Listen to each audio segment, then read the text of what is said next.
পায়েস তো নিশ্চয়ই আপনারা অনেকে অনেক রকমভাবে বানিয়েছেন, কিন্তু একবার এই পদ্ধতিতে বানিয়ে দেখুন, আশা করি আপনাদের ভালোই লাগবে। নমস্কার বন্ধুরা, আপনারা দেখছেন মনের মতো রান্না। আমি আজকে আবারও একটা রেসিপি নিয়ে চলে এসেছি আপনাদের কাছে। আজকে আমাদের রেসিপি সাবুদানা দিয়ে কাঁচের পায়েস। এই রেসিপিটা আমি কিভাবে সহজ পদ্ধতিতে খুবই সাধারণভাবে বানিয়েছি, আপনারা প্রথম থেকে শেষ পর্যন্ত ভিডিওটা স্কিপ না করে দেখতে থাকুন। সাবুদানা দিয়ে কাঁচের পায়েস করার জন্য আমি এখানে 250 গ্রাম বড় দানা সাবু নিয়ে নিয়েছি। প্রথমে সাবুদানাগুলোকে জল দিয়ে ধুয়ে নেব ভালো করে।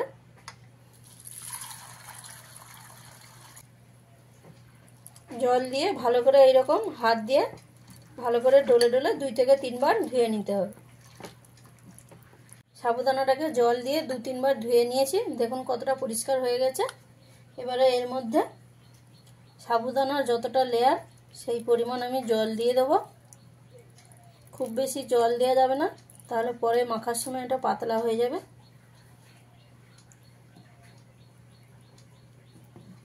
এরকমভাবে জলটা দিয়ে 15 মিনিট আমি রেখে দেবো।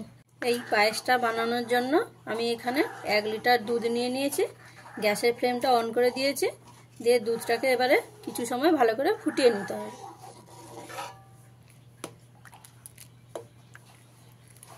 দুধটা এইরকম ভালোভাবে ফুটে গেলে গ্যাসের ফ্লেমটাকে একদম লোতে করে দিতে হবে, দিয়ে দুধটাকে আরও 7 মিনিট জাল দিয়ে নিতে হবে।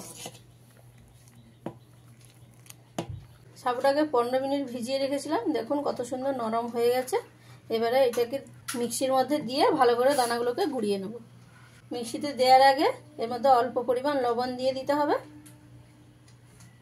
দিয়ে একটু ভালো করে মিশিয়ে নিয়ে তারপরে মিক্সিতে গুঁড়িয়ে নিতে হবে।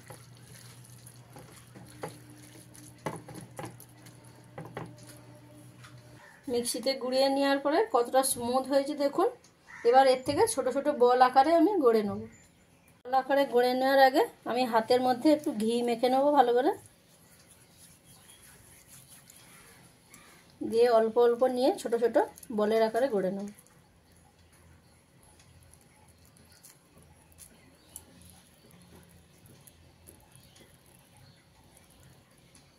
এইভাবে ছোট ছোট বলের আকারে সবকটা আমি গড়ে নেব।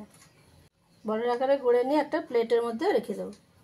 এইভাবে সমস্ত মিশ্রণটাকে আমি বলের আকারে গড়ে নিয়েছি, আর হাতে ঘিটা মেখে নেওয়ার ফলে বলগুলো বানাতে অনেকটাই সুবিধা হয়েছে। বলগুলো এখন ছোট ছোট আছে, কিন্তু দুধের মধ্যে সেদ্ধ হয়ে যাওয়ার পরে অনেকটাই বড় হয়ে যাবে। দুধটাকে 7-8 মিনিট ধরে ভালো করে ফুটিয়ে নিয়েছি।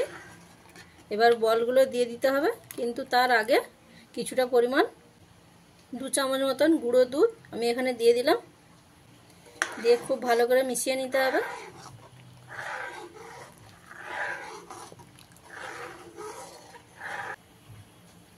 এই গুঁড়ো দুধটা দিলে এর টেস্টটা অনেক গুণ বেড়ে যায়। দেখতেই পাচ্ছেন দুধটা কতটা ঘন হয়ে গেছে। এবার এই স্টেজেই এখানে দিয়ে দিতে হবে সাবুদানা দিয়ে বানিয়ে রাখা বলগুলো।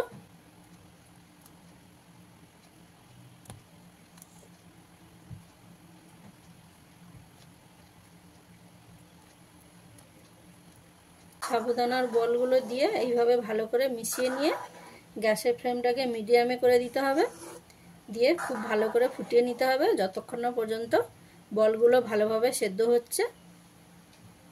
দুধটা যখন এইরকম পাতলা থাকবে তখন এর মধ্যে বলগুলো দিয়ে দিতে হবে, তাহলে দেখবেন বলগুলো সুন্দর সেদ্ধ হয়ে যাবে আর দুধটাও ঘন হয়ে যাবে।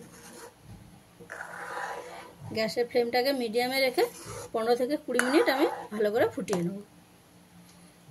আর মাঝে মাঝে কিন্তু এটাকে মিশিয়ে নিতে হবে যাতে দুধটা নিচে না লেগে যায়। দেখতেই পাচ্ছেন দুধটা কিভাবে ফুটে গেছে, আর সাবুদানার বলগুলো এইরকম ভেসে উঠেছে। এইভাবে আস্তে আস্তে দুধটাও ঘন হয়ে যাবে এবং সাবুদানার বলগুলোও সেদ্ধ হয়ে যাবে। আর এই স্টেজে এখানে দিয়ে দিতে হবে মিশ্রি। আমি এখানে 300 গ্রাম মিশ্রি নিয়েছি, দিয়ে দিলাম। আপনারা এখানে যে যতটা মিষ্টি খাবেন সেই পরিমাণে দিয়ে নেবেন। মিষ্টির পরিবর্তে আপনারা এখানে চিনি দিয়েও নিতে পারেন, কিন্তু মিশ্রিটা দিলে দেখবেন এটা খেতে খুব ভালো লাগে। যতক্ষণ পর্যন্ত না দুধটা ভালোভাবে ঘন হয়ে যাচ্ছে ততক্ষণ ভালো করে ফুটিয়ে নিতে হবে। মিশ্রিটা দিয়ে নেওয়ার পরে দেখুন দুধটা কতটা পাতলা হয়ে গেছে। এবার দুধটা যতক্ষণ না ঘন হচ্ছে ততক্ষণ ভালো করে আপনাদের ফুটিয়ে নিতে হবে।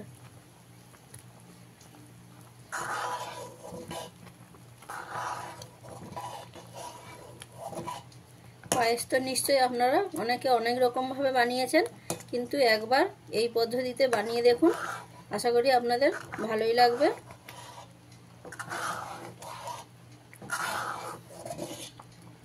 সময় ফুটিয়ে নেওয়ার পরে দুধটা দেখুন কতটা ঘন হয়ে গেছে। এবারে গ্যাসের ফ্লেমটাকে অফ করে দিতে হবে।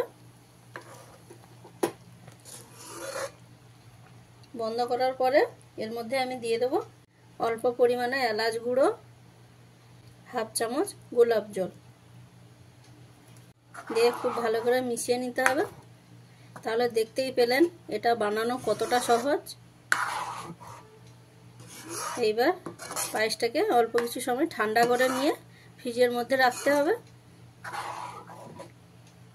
তারপরে ফ্রিজ থেকে বার করে এই গরমের দিনে খাওয়া দাওয়ার পরে ঠান্ডা ঠান্ডা পায়েস খেতে খুবই মজা লাগবে। আমি সাবুদানার কাঁচের পায়েসটা যেভাবে বানিয়েছি খুবই সহজ পদ্ধতিতে কয়েকটা ঘরোয়া উপকরণ দিয়ে, আপনাদের অবশ্যই ভালো লাগবে। আর ভালো লাগলে চ্যানেলটিকে লাইক, কমেন্ট, শেয়ার এবং সাবস্ক্রাইব করতে ভুলবেন না। আর পায়েসটা কেমন হয়েছে আমাকে প্রত্যেকবারের মতন কমেন্টে জানাতে ভুলবেন না। তো রান্নাটা আমার কমপ্লিট হয়ে গেছে, আমি এবারে নামিয়ে নিলাম। পায়েসটা রান্না করে আমি এইভাবে নামিয়ে নিয়েছি।